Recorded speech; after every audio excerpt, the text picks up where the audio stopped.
नमस्कार। राजरस दोहा के जो हमने अब तक दोहे किए हैं उसके आगे के क्रम में आज हम प्रवेश कर रहे हैं। यहाँ जैसे मैंने आपको बताया पहले भी कि कवि अलग अलग विषयों को लेकर चलता है और कई बार वो विषय वापस घूम घूम कर अलग अलग दोहों में आते हैं। उसका एक कारण तो ये जो संपादन किया गया उसमें अकारादि क्रम को लिया गया और उसका दूसरा कारण यह रहा कि रचनाकार ने कभी भी एक साथ बैठकर रचना नहीं लिखी। जैसा अवसर आया, जब अवसर आया तब उसने अपनी रचना को अपना दोहा लिख दिया या प्रस्तुत कर दिया। इसलिए उसी संदर्भ में बात कही गई है। आज जैसे पहले भी कई बार ईश्वर की सर्वव्यापकता, ईश्वर की महानता, ईश्वर का अस्तित्व, ये संपूर्ण जगत उसी की इच्छा के अनुसार चलता है, इस बात को अलग अलग दोहों में समझाया। यहां भी उसी बात को समझाया है कि जो व्यक्ति अपने जीवन में अलग अलग बातों को भुला देता है, नहीं तो क्या होता है, हम कोई एक कार्य करते हैं उसके लिए 50 मार्ग ढूंढने लग जाते हैं। कैसे सफल होगा, कैसे सफल होगा, कैसे सफल है, ऐसे भी हो सकता है, ऐसे भी हो सकता है, ऐसे भी हो सकता है, इन सभी बातों को लेकर चलते हैं। लेकिन कवि ने यह कहा कि यदि हम ईश्वर पर भरोसा करते हैं, ईश्वर पर दृढ़ विश्वास रखते हैं और यह मानते हैं कि हमारे जीवन का तो एकमात्र आधार ईश्वर ही है और वही हमारा सब कुछ बेड़ा पार करेगा, तो वास्तव में कवि का यह मानना है कि ईश्वर आपका भला करेगा। और कई बार ऐसा विश्वास करने वालों का हम देखते हैं कि ईश्वर भला भी करता है।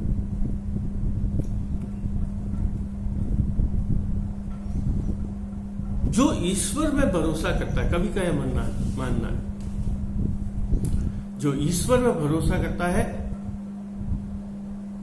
भगवान उसके कार्य को करता है। ईश्वर मानता है कि नहीं, ये मुझे स्वीकार करता है, ये मेरी बात को मानता है, इस पर मेरे ऊपर ही भरोसा, इसलिए इसका काम करता है। ऐसा कहा कवि। देखिए क्या कहा,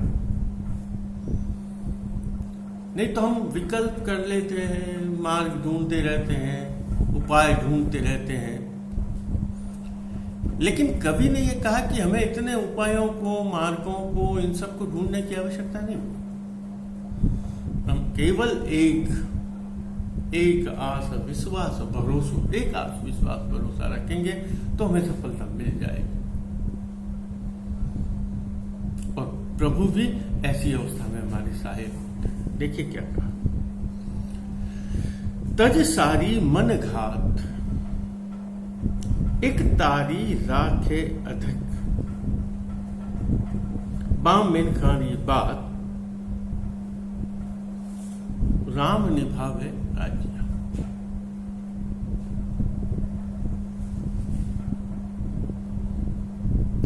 तज ने छोड़ना, त्यागना, त्यज, त्याग से त्याग शब्द, जो इस बात को छोड़, त्यज सारी यानी सभी, मन घात, मन में जितने विक्षेप आते हैं, जिसमें मन में जितनी बातें आती, जितनी ऊंच नीच आती है, उन सबको हम छोड़ दें। तज सारी मन घात, एक तारी राखे एक तार, एक भरोसा, एक दृढ़ विश्वास लेकर चलता है, जो ये कहता नहीं इसके अलावा तो कुछ है ही नहीं। एक तार यानी जिसके अतिरिक्त हम किसी को मानते ही नहीं कि नहीं, ये इसके अलावा कुछ तो है ही नहीं, वही एक तार। तज सारी मन घात एक तारी राखे इधर बाम मिनखारी बात। उन मनुष्यों की बात को, उस मनुष्यों के विश्वास को, उन मनुष्यों की दृढ़ता को, उस मनुष्यों के भरोसे को, उस मनुष्यों के आस को ईश्वर अवश्य ही पूरा करता है, क्योंकि ईश्वर यह बात को जानता है कि यह व्यक्ति मेरे में, इस व्यक्ति को मन में मेरे प्रति पूर्ण श्रद्धा है, पूरा भाव है। तो उसने कहा बा मिनखारी बात राम निभावे राजिया। भगवान भी उसकी सहायता करता है। पहले भी एक बात, व्यक्ति अपनी सहायता करेगा, ईश्वर उसकी सहायता करेगा। आप दृढ़ रहेंगे, ईश्वर भी आपके प्रति दृढ़ता को लेकर चलेगा। यदि हम ही ढुलमुल हो गए, हम इधर उधर हो गए, हमारा भरोसा, हमारी आस, हमारा विश्वास यदि ढुलमुल हो गया, यहां ईश्वर का अभिप्राय क्या है? हाँ, मानते हैं हम ईश्वर है, भगवान है, शक्ति है, सब कुछ है, लेकिन कवि यह कहना चाहता है बाहरी शक्तियां, बाहरी ताकत, भगवान जो भी हम माने, वो हमारी सहायता करता है, होती है, अवश्य होती है, 100% होती है। लेकिन वह सहायता हमें तभी मिलेगी, वह सहायता हमें जब भी प्राप्त होगी, वह कृपा हमें तभी मिलेगी, वो कृपा का प्रसाद हमें तभी मिलेगा जब हम खुद दृढ़ रहें। हम कुछ भी नहीं करें, हम इधर उधर बातें करते रहे, इधर उधर अपना दिमाग लगाते रहे, इधर उधर के मार्ग खोजते रहे, और क्या हमें प्राप्त करना है उसके प्रति दृढ़ता ही नहीं रखे, तब क्या होगा? हमें सफलता नहीं मिलेगी। क्योंकि हम अपने प्रति जब तक ईमानदार नहीं होंगे, अपने प्रति ईमानदार का मतलब है जिस कार्य को, जिस लगन से हम जो कार्य, जो उद्देश्य को लेकर चल रहे हैं, यदि हम ही उस उद्देश्य के प्रति जागरूक नहीं है, सजग नहीं है, दृढ़ नहीं है, तो वह कार्य, वह सफलता, तो उस कार्य में हमें सफलता नहीं मिलेगी। क्योंकि हम खुद ही पीछे हट जाएंगे। हम अगर पीछे हट जाएंगे, हम डर जाएंगे, फिर हमारी कोई भी सहायता नहीं करेगा, क्योंकि जो डर गया वो तो मर जाने के बराबर। और यह दृढ़ता, ये उसी दृढ़ता की बात कर, एक तारी, आत्मविश्वास। जो व्यक्ति आत्मविश्वास के बल पर आगे बढ़ता है, ईश्वर उसकी सहायता करता है, यह कहना चाहते हैं। ऐसा नहीं कि हाँ मैं कुछ नहीं करूंगा, भगवान सब कुछ कर देंगे, ऐसा विश्वास नहीं। यहां हम कार्य करेंगे, आत्मविश्वास को लेकर चलेंगे, विश्वास को बनाए रखेंगे, दृढ़ रहेंगे, इधर से उधर नहीं होंगे। जिस उद्देश्य को लेकर चलते हैं, दृढ़ता पूर्वक, अनुशासन पूर्वक, नियम पूर्वक उस कार्य की ओर आगे बढ़ेंगे, ईश्वर हमारी अवश्य सहायता करेगा। कवि यही कहना चाहता है, कवि यही कहना चाहता है, यदि हम अपने कर्तव्य के प्रति, अपने उद्देश्य के प्रति ईमानदार रहेंगे, दृढ़ रहेंगे, तो ईश्वर हमारी अवश्य सहायता करेगा। तो क्या कहा उसने? इसलिए हमें मन में जितने विक्षेप आते, उन विक्षेपों को हटाओ। मन में जितनी उलझने आती है, मन में जितने कंफ्यूजन आते हैं, जितनी शंकाएं आती है, हटाओ उनको। तज सारी मन घात, छोड़ो उनको। मन में जितने घात प्रतिघात, जितने विचार उठा पटक जितने आता हो, छोड़ो उनको। एक तारी राख है, और हमें एक दृढ़ता पर रहना है। एक तारी राख है इधर, वहां मैंने कहा जो दृढ़ लेकर चलता है, दृढ़ विश्वास लेकर, एक आस विश्वास करो जो मेरा होगा। उस दृढ़ता को ये कर लेकर यदि चलेंगे बिनखारी बात, तो भगवान उनके भरोसे को निभाता है, भगवान उनकी बात को निभाता है, भगवान उनके विश्वास को बनाता है, भगवान उनकी सहायता करता है। आगे ये भी कहा है, अगर हम अपनी सहायता करते हैं भगवान भी हमारी सहायता करता है। अन्यथा यदि हम दूसरों के भरोसे रहे, यदि हम ईश्वर के भरोसे रहे और स्वयं ने यदि कोई प्रयास नहीं किया, तो हमें कभी भी सफलता नहीं मिलेगी। कभी यही कहना चाहता, यदि हम चाहते हैं कि दूसरे लोग हमारी सहायता करें, ईश्वर हमारी सहायता करे, हमें अपने कार्य के प्रति समर्पित होना पड़ेगा, दृढ़ होना पड़ेगा, अनुशासित होना पड़ेगा। सबसे पहले हम अपनी सहायता करेंगे, तब दूसरे लोग आकर हमारी सहायता करेंगे। यही तो आत्मविश्वास कभी नहीं छोड़ना। अब आता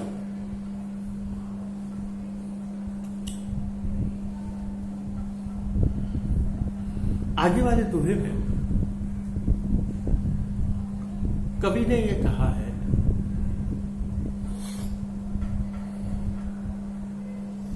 कि कई बार हम सामाजिक आचार विचार व्यवहार में देखते हैं, परिवार में देखते हैं, मित्रों में देखते हैं, समाज में देखते हैं, कार्यस्थल पर देखते हैं कि कुछ व्यक्ति, कुछ व्यक्तियों का समूह, कुछ रिश्तेदार, घर के परिजन हमें बहुत प्रिय होते हैं और वो हमारी खूब सहायता करते हैं, हम भी उनका कार्य करते हैं। एक दूसरे से परस्पर बहुत गहरा विश्वास, प्रेम, सहायता सब कुछ होता है। लेकिन कभी कभी वह दृढ़ता, वह विश्वास, वह स्नेह, वह प्रेम, वह सौहार्द समाप्त हो जाता है और सब कुछ बदल जाता है, सब कुछ बदल जाता है। और उसका एकमात्र कारण यह होता है कि वो हमारे संबंधों में कहीं दरार आ जाती है। और वह दरार छोटा सा विचार, छोटी सी बात, छोटा सा लालच, छोटा सा स्वार्थ, कुछ भी हो सकता है, चाहे आपका हो, चाहे हमारा हो, चाहे उनका हो, किसी का भी हो। समूह में है तो समूह में किसी एक दो व्यक्ति, दो चार व्यक्तियों का, पारिवारिक है तो परिवार में व्यक्ति का स्वार्थ हावी हो गया, अपना मतलब हावी हो गया, अपना विचार, अपना अहम, ये सब कुछ हो जाता है। तो हमारे वो जो संबंध है, जो हमारा रिश्ता है, जो प्रेम है, वो सौहार्द है, वो सद्भाव है, वो तुरंत समाप्त हो जाता है।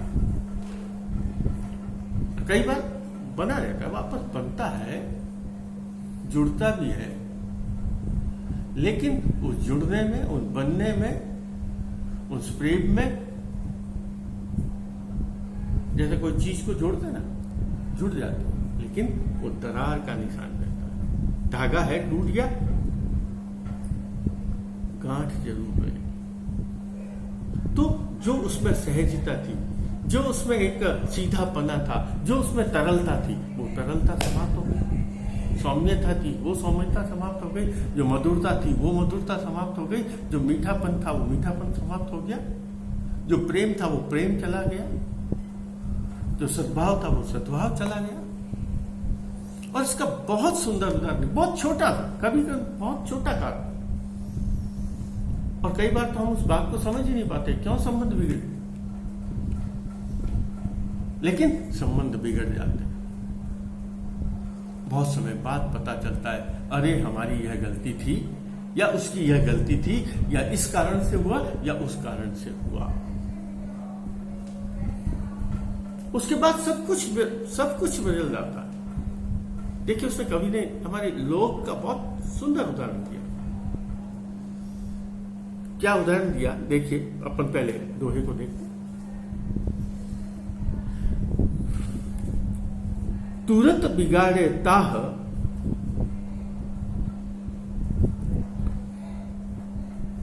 पड़गुण स्वाद स्वरूप ने मिंतराई पय मां रिगड़ खटाई रागिया।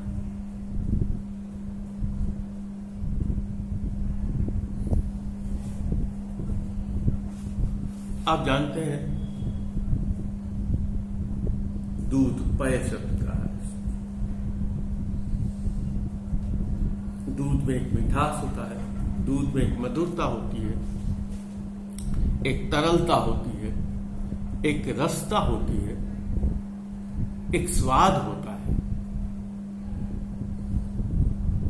लेकिन वही दूध जिसके अनेक फायदे हैं, अनेक उसके स्वरूप से हमारे लिए वह गुणकारी है, ठीक वैसी मित्रता जो इतने ही वह मित्रता और दूध का देखिए, जिस मित्रता ने हमें खूब आनंद दिया, जिस दूध ने हमें खूब आनंद दिया, मधुरता दी, सौम्यता दी, तरलता दी, मधुरता दी, मिठास दिया, पौष्टिकता दी, सब कुछ दिया, मित्रता ने भी हमें वही आनंद दिया। लेकिन उसी दूध में यदि एक खटाई, चाहे नींबू मान लीजिए, चाहे काचरा मान लीजिए, कुछ भी जो खट्टा पदार्थ है, चाहे जामुन मान लीजिए, वो इतना सा छोटा पदार्थ इतने विशाल दूध को बदल देता है, उसके स्वरूप को बदल देता है, उसके गुण को बदल देता है, उसके स्वरूप को बदल देता है, उसके स्वाद को बदल देता है, उसके गुण धर्मिता को बदल देता है, सब कुछ बदल जाता है। उसका कारण क्या था? ठीक है, हम कह सकते हैं उसका और प्रभाव है और उसका उपयोग है, वो एक अलग बात है। गुण दूध के लिए तो काम में ले सकते हैं, दही के अलग फायदे। तर्क करने वाले कह सकते हैं हाँ साहब, दूध के भी, दही के भी बहुत फायदे। हम उस चिकित्सा की या उस उपयोग की बात नहीं कर रहे, हम उस तत्व की बात कर रहे हैं जान के हमने किया। अगर हमने खुद उसको दही बनाने के लिए किया, दैनिक, अदरवाइज जब अचानक मैंने आपको क्या कहा, उस मित्रता के अंदर कोई स्वार्थ, कोई ओछापना, कोई निम्नता, कोई गलतफहमी यदि आ जाती, स्वार्थ आ जाता, किसी का भी, आपका हो, हमारा हो, उनका हो, किसी का भी, गलतफहमी हो जाती, इसने ऐसा कह दिया, लोग बाहरी तबाह, दो मित्र हैं बहुत अच्छे, लोग उनको भड़काने का काम करेंगे, तो वह गलतफहमी हो जाएगी। ऐसे ही वह अब जब गांठ पड़ गई, जैसे उस दूध में वह खटाई गिर गई, चाहे कैसी भी खटाई हो, जैसे मैंने आपको अलग अलग, लेकिन वह खट्टापन उस दूध के किस किस को बदलेगा? उसके गुण को बदल देगा।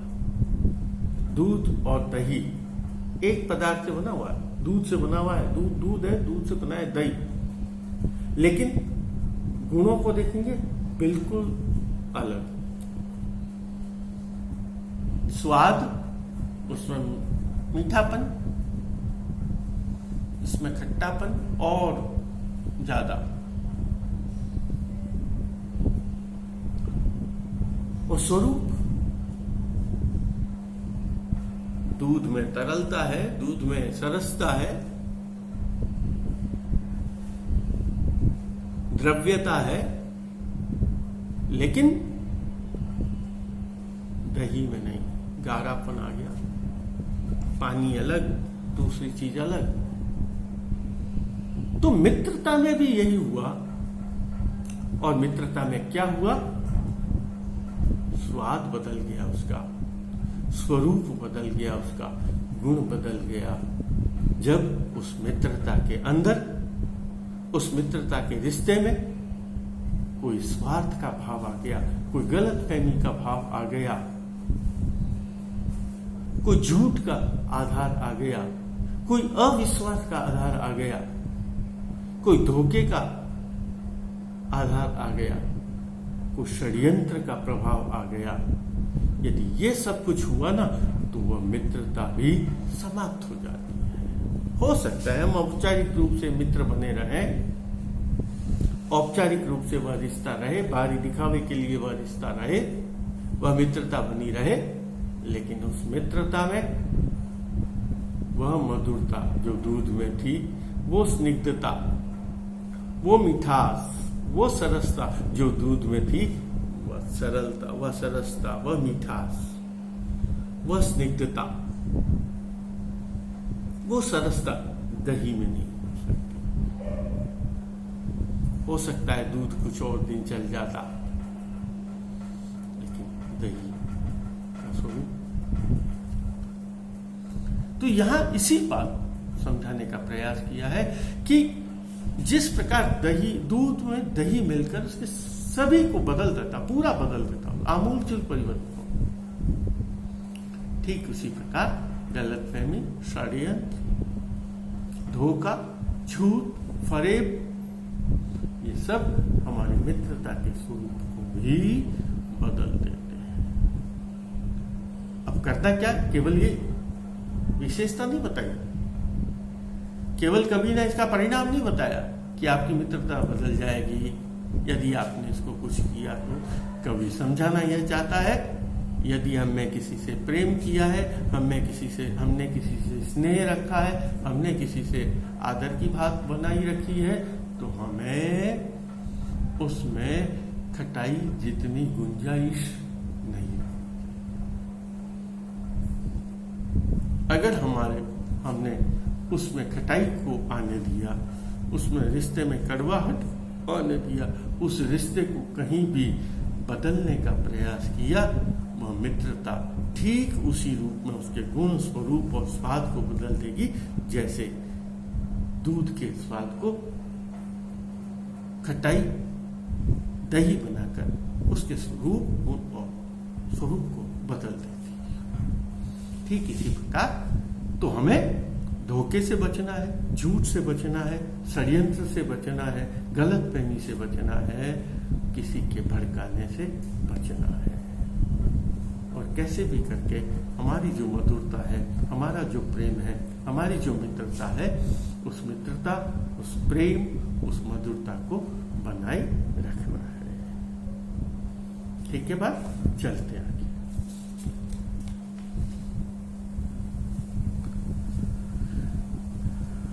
अब देखिए,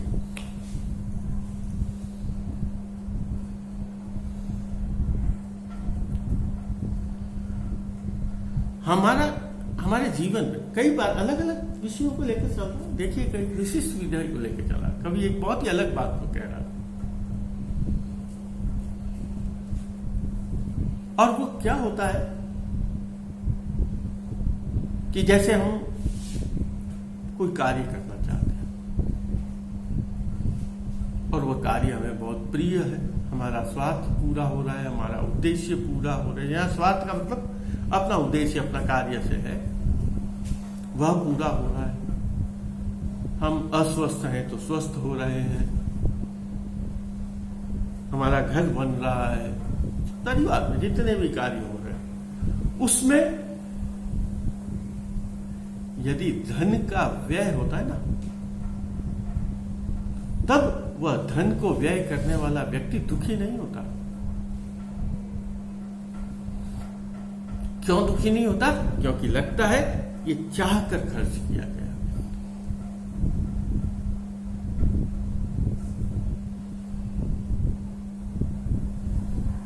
और कई बार हमें अपने जीवन को सुचारू बनाने के लिए, जीवन में सफलता प्राप्त करने के लिए, जीवन में हमें मधुरता बनाने के लिए कई बार कड़वे घूंट भी पीने पड़ते। कई बार गलत फैसलों को भी हमें स्वीकार करना पड़ता है, ऐसी बातों को भी स्वीकार करना पड़ता है जो हमारी इच्छा नहीं है, हमारा मन नहीं है, लेकिन उन फैसलों को भी हमें मानना पड़ता है, या हम मान लेते हैं। क्यों मान लेते हैं? क्योंकि इससे हमारा कार्य सिद्ध हो रहा है। कई बार बड़े है ना, बड़े हैं, हमें कुछ बुरा कह देते हैं, हमें डांट देते हैं, हम उसका वापस प्रतिरोध नहीं करते, क्योंकि उनका जो किया गया कार्य है, माता पिता अपने बच्चे को, पुत्र को, पुत्री को कह रहे हैं, बड़े लोग हैं अपने बच्चे को कह रहे हैं, परिवार में, समाज में बड़े लोग हैं, वो किसी छोटे व्यक्ति को कह रहे हैं, गुरु अपने शिष्य को कह रहा है, उसका प्रतिरोध नहीं करता, उसका विरोध नहीं करता, उसके सामने नहीं बोलता। क्यों नहीं बोलता? क्योंकि जानता है यह जो शिक्षा है, यह जो डांट है, यह मेरे लिए बहुत उपयोगी है। अगर वह डांट नहीं है, अगर वह शिक्षा नहीं है, वह जीवन में उन्नति नहीं कर पाएगा, जीवन में विकास नहीं कर पाएगा। तो यहां उसने इसी बात को समझाया है कि व्यक्ति को कई बार अपना कार्य करने के लिए, अपने कार्य की सिद्धि के लिए बड़े से बड़ा त्याग करना पड़ता है। हम कोई कार्य करते हैं जिसके लिए हम त्याग करते हैं, और उस त्याग से हम त्याग इसलिए करते हैं, इस त्याग करने से हमें वह कार्य की सिद्धि होगी, हमें वह सफलता मिलेगी, ऐसा मानते हैं। उस समय यदि किसी दूसरे कार्य के लिए यदि वो पैसा व्यय हो जाए, वह त्याग करना पड़े, वह समझौता करना पड़े, हम उसे स्वीकार भी करेंगे, उसके दुखी भी हो जाएंगे। लेकिन चूंकि उससे हमें किसी बड़े कार्य की सिद्धि हो रही है, ऐसी अवस्था में हम न तो दुखी होते हैं, न ही परेशान होते हैं, न ही हमारा जीवन, हमारा मन दुखी होता है, कष्ट भी नहीं होता। क्या कहा? दाम न होय उदास, मतलब गुण गाहक मिनख, ओखत रोग कड़वास, रोगी गिने न राजिया।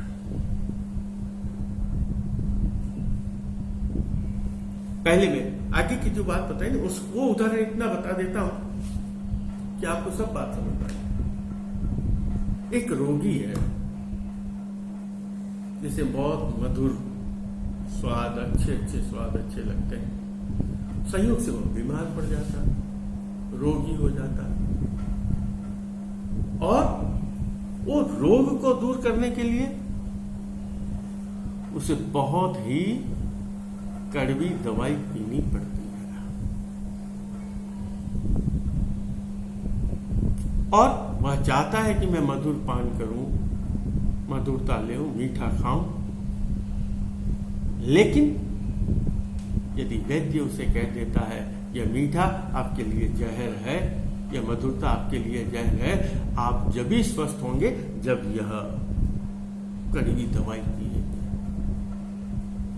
अगर समझदार व्यक्ति है, वह उस कड़वी दवाई को बहुत सही से पी लेगा। क्यों पी लेगा? क्योंकि वह चाहता है यह कठोरता जो कुछ क्षणों के लिए है, कुछ समय के लिए हमारे जो स्वाद में कड़वाहट है, वह तो केवल कुछ क्षणों के लिए है, कुछ समय के लिए है, लेकिन इस कड़वाहट के बाद मुझे मधुरता मिलेगी, मेरा स्वास्थ्य सही हो जाएगा, मैं बिल्कुल परिपूर्ण हो जाऊंगा, मेरा जीवन पूर्ण रूप से स्वस्थ होकर जैसे मैं जीवन बिता रहा था वैसे जीवन बिताने लग जाऊंगा। तो ऐसी अवस्था में वह उस कड़वेपन को और तीखास को उसको स्वीकार कर लेता है, क्योंकि उसे पता है इससे मेरे को आगे फायदा होगा। ठीक उसी प्रकार व्यक्ति जब उसे लगता है कि मेरा थोड़ा सा त्याग करने से, थोड़ा सा नुकसान कर देने से, थोड़ा सा पैसा व्यय हो जाने से यदि मुझे बहुत फायदा हो सकता है, तो ऐसे समय में वह उस पैसे के जो व्यय हो रहा है, जो अपव्यय हो रहा है, उसके प्रति ज्यादा उदासीन नहीं होता, उसके प्रति दुखी नहीं होता। तो इसलिए यही कहा, अगर हम कोई अच्छा कार्य करना चाह रहे हैं, ये कार्य को सिद्ध करना चाहते हैं, और उस कार्य को सिद्धि करने में यदि हमें थोड़ी सी भी असुविधा हो, यदि हमें थोड़ा सा भी कष्ट हो, यदि हमें थोड़ी सी भी परेशानी हो, हमारे जीवन में यदि थोड़ा सा भी कठोरता, कटुता, कड़वाहट आ जाए, या ऐसा हो जाए जो हमारा कार्य, हमें ऐसा कार्य करना पड़े जो हमारी इच्छा नहीं हो, हमारी वृत्ति नहीं हो, अगर ऐसा कार्य हमें करना पड़ जाए तो हमें आगे के भविष्य को देखकर या अच्छे सुकृत के लेकर अच्छे साथी की प्राप्ति के लिए हमें वह कार्य कर लेना चाहिए या ऐसा कार्य करते समय दुखी नहीं होना चाहिए। ठीक है। आज एक और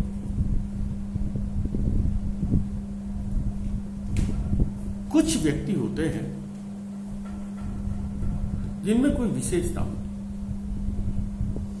लेकिन वे उस विशेषता का उपयोग,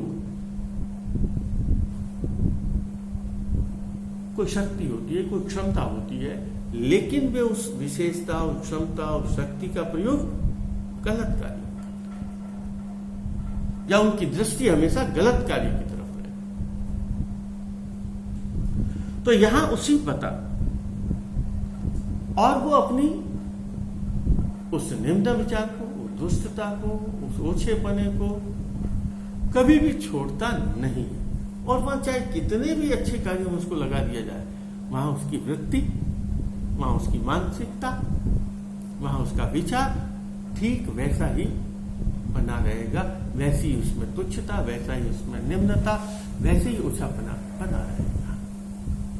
हम चाहे उसे कितना भी अच्छा अवसर प्रदान कर दें, लेकिन वह उस अच्छे अवसर की तरफ जाता नहीं है। देखिए क्या कहा। और यदि उसकी प्रवृत्ति अवगुण को ग्रहण करे, गंदगी को लेने की, तो वह गंदगी की तरफ ही जाए, क्योंकि उसकी वृत्ति है। चाहे उसके सामने हमने बहुत अच्छा अवसर उपलब्ध करवा दिया, लेकिन वो उस अवसर का फायदा नहीं। देखिए क्या कहा।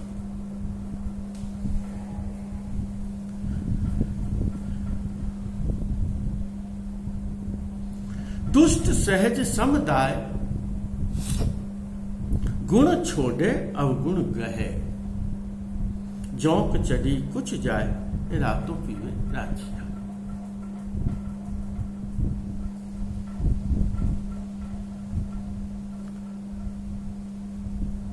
दुष्ट व्यक्तियों की, मैंने आपको कहा निम्न प्रवृत्ति के लोगों की, दुष्ट शब्द का इसने प्रयोग किया इसलिए मैं वापस, ओछी प्रवृत्ति के लोगों की, जो विकृत मानसिकता के लोग हैं, गलत मानसिकता के लोग हैं, वो सब समझ लीजिए। निम्न मानसिकता के लोग, उनकी प्रवृत्ति हमेशा निम्न ही रहेगी। दुष्ट सहज दम समुदाय, उनकी हमेशा एक जैसी रहती है। दाय का मतलब आदत, प्रवृत्ति। और उनकी प्रवृत्ति क्या होती है? गुण छोड़े, वो गुण को तो छोड़ देंगे, अवगुण गए। कई बार लोगों की दृष्टि होती है ना, उन्हें अच्छा ही दिखाई नहीं देती, किसी दूसरे का अच्छा उसे दिखाई नहीं देता, उसकी दोष दृष्टि है, उसमें वो बुराई ढूंढेगा, उसमें वो गलत बात ढूंढेगा, उसमें क्या कमी है, वो कमी को ढूंढेगा। तो उसने कहा गुण छोड़े अवगुण गए, वो गुणों को तो छोड़ देता है। इसका क्या, इस आदमी में क्या अच्छाई है, वो अच्छाई को तो छोड़ देगा और किसको लेगा? तब इसमें ये बुराई है, इसमें यह बुराई है, इसमें यह बुराई है, यह ऐसे खराब है, ऐसे खराब है। उसकी एक भी अच्छाई को स्वीकार नहीं करता, और ये उसकी प्रवृत्ति है। दुष्ट सहज समुदाय, उसकी प्रवृत्ति है। और उसको चाहे हम कितना भी अच्छा अवसर दे दें, कितना भी अच्छा उसे वातावरण दे दें, कितनी भी अच्छी उसे परिस्थिति दे दें, लेकिन वह उस निम्नता को ही स्वीकार करता है। जैसे उसने बताया, जौंक चढ़ी कुछ जाए, रातों पीवे रात। जौंक जानते हैं, एक ऐसा जीव होता है, लीच जिसको कहा, वो जिस चीज की चिपकती है वह खून पीती है। मनुष्य के, जानवर के, किसी भी शरीर के लग जाती है तो रक्त पान करती है, खून पीती है उसके आपको। और अब उसने कहा जैसे एक जौंक है, तो जौंक की आदत क्या है? उसकी आदत है खून पीने की, रक्तपान करने की, वही उसका जीवन है। उसी जौंक को यदि गाय के थन के लगा दिया जाए तो वह गाय के थन के लगी हुई स्तन पर लगी हुई वह जोंक, वो दूध नहीं पीती थन में से, मौका है उसमें, वह उस थन में से दूध पी सकती है, लेकिन वो थन में से दूध नहीं पीती, बल्कि क्या पीती है? रक्त पीती है, खून पीती। क्यों खून पीती है? ऑप्शन है उसके पास, विकल्प है, दूध भी पिए, खून भी पिए, लेकिन वह क्या करती है? वह जोंक दूध नहीं पीती है, बल्कि क्या पीती है? वह खून पीती है, रक्त पीती है। तो यही कवि यह समझाना चाह रहा है, क्योंकि उसकी प्रवृत्ति निम्न है, उसकी प्रवृत्ति खून पीने की है, दूध पीने की प्रवृत्ति नहीं है, मधुरता की प्रवृत्ति नहीं है। तो जिसका आचार, जिसका विचार, जिसका व्यवहार, जिसकी दृष्टि निम्नता की ओर हो, वो कभी भी उच्चता की ओर नहीं जा सकता। और यह उसके एक विशेषता है। वह विशेषता क्या है? वो गुण को ग्रहण नहीं करता, वो अवगुण को ग्रहण करता है। वो अच्छाई को ग्रहण नहीं करता, वो अच्छाई को नहीं देखता, बुराई को देखता। उसकी दृष्टि शुभ पे नहीं जाती है, अशुभ पे जाती है। यही कवि कहना चाहता है कि कुछ लोग ऐसे होते हैं जिनकी दृष्टि दोष होता है। दृष्टि दोष का मतलब आंखों की नजर का दोष नहीं, उनके विचार का दोष होता है। जो विचार कभी भी अच्छे कार्य में नहीं जाते, बल्कि निम्नता की ओर जाते हैं। यहाँ कवि यही समझाना चाहता है कि यदि हम अपने जीवन को आदर्श बनाना चाहते हैं, तो हमें भी अपने जीवन को उच्चता की ओर ले जाना चाहिए, निम्नता की ओर नहीं ले जाना चाहिए, गुण की ओर ले जाना चाहिए, अवगुण की ओर नहीं ले जाना चाहिए, आदर्श की ओर ले जाना चाहिए, निम्नता की ओर नहीं ले जाना चाहिए। गुण की ओर जाए, अवगुण से बचे, यही कवि समझाना चाहता है। आज इतना ही, धन्यवाद।